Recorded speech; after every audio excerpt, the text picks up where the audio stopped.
Good morning, folks. Jakut Power Government is back to continue with the lecture on the political history of Ghana. And today we are looking at the indirect rule system, which was one of the administrative systems the British Colonial Government adopted to rule the West African colonies. But before I deal with it, I want to give you an overview of what Jakut Power Government is going to look at as far as this topic or lecture is concerned today. We will be looking at the background of the indirect rule system. That is how the indirect rule system originated, how it came to Africa or West Africa. We will also be looking at the meaning of indirect rule system. That means I will be explaining to you the concept of the indirect rule system. And then I will crown with the structures that were put in place to ensure that the indirect rule system become a success, and it was indeed a total success in northern Nigeria and other parts of West Africa as far as the British Colonial Government is concerned. So looking at the background of the indirect rule system, I want you to understand that the indirect rule system was first started in places like Singapore, Uganda, and India, and over there it was very successful.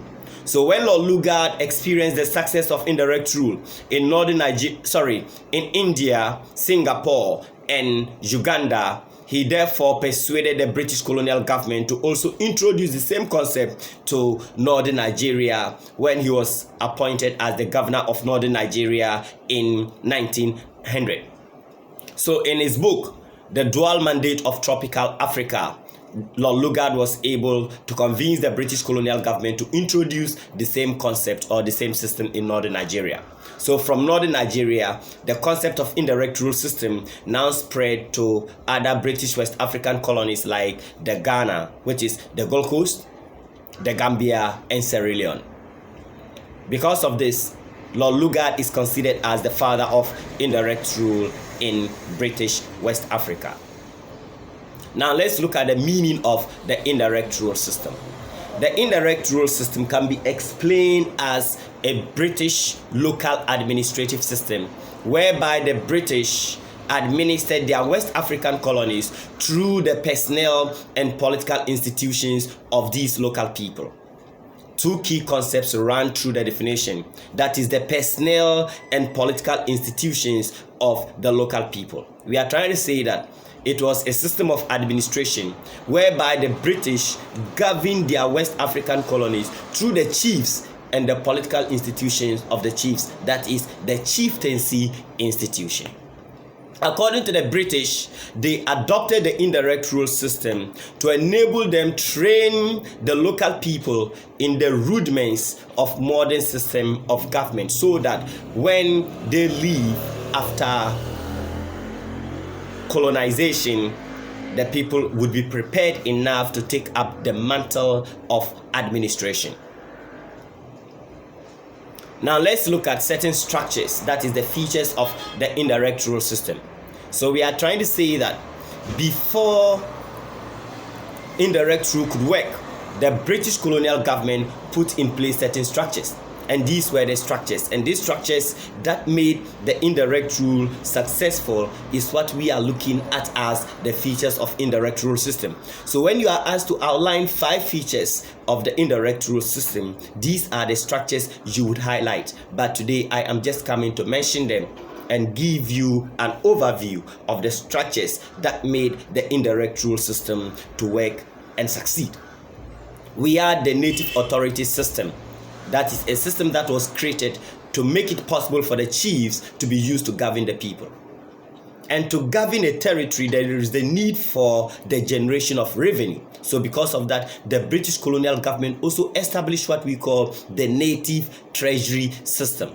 And with the native treasury system, funds could be generated. And you cannot govern a territory or rule a territory without a legal system. That is, the people must have a legal system. So because of that, they introduced what we call the native court system. And to also ensure that the chiefs were effectively supervised so that they could do their work with efficiency, they created the provincial and district commissioners. And then they also saw that the educated elites could be a threat to the system. So as a result of that, they excluded the educated elites. That is, the West African intelligentsia were excluded, unlike the chiefs who were made integral part of the system. So next week, I will be giving you a detailed description of the 5 features that I have outlined. But then, we all know that COVID-19 is the topic. And because COVID-19 is the topic, and I am part of the sensitization team, I want to use 2 minutes to remind my viewers, especially my students, to adhere to the protocols of COVID-19. That is the preventive measures that have been outlined by Ghana Health Service, World Health Organization, UNICEF, and other agencies that are leading the fight against COVID-19. So regularly wash your hands with soap under running water. Anytime you want to sneeze or cough, make sure you cough into a tissue or into your elbow, just as I have done. Also ensure that all the time you have sanitizer with you.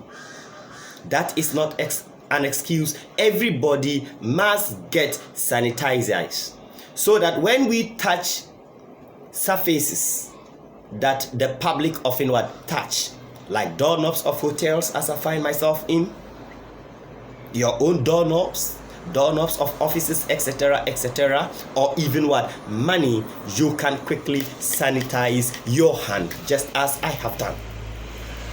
And as much as possible, to my students, you have been sent home to stay home. So stay home and make sure you don't regularly go outside. Anytime somebody wants to interact with you, as much as possible, stretch your hand and let the person also stretch his hand. You would get your 2 feet distance interval, so that as you talk, the fluid that will come out of your mouth will not get into contact with your mouth or nose or face. Remember not to touch your eye, your nose, or your mouth with unclean hands. Though difficult, for the sake of our own lives, we must adhere to all the protocols. Lastly, let us ensure that anytime we find ourselves in public places, we will wear our nose mask. Wear your nose mask to save your own life. With cooperation and discipline, together with the President of Ghana, whether lockdown or no lockdown, we shall keep the coronavirus at bay.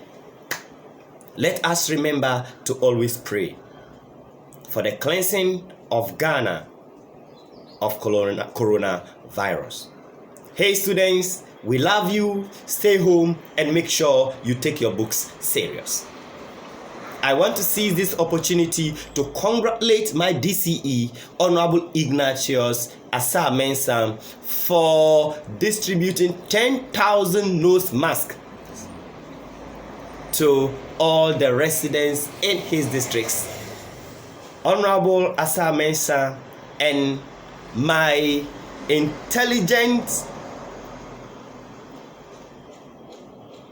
and professional coordinating director, Mr. Evans McAndor, I salute your leadership. Take care. All the best. But my viewers, don't forget to share, subscribe, like, and give any comment in criticism or in praise. All the best. We shall overcome COVID-19 and we shall pass our exams with excellent grace. More time to stay home and learn on your own. All the best.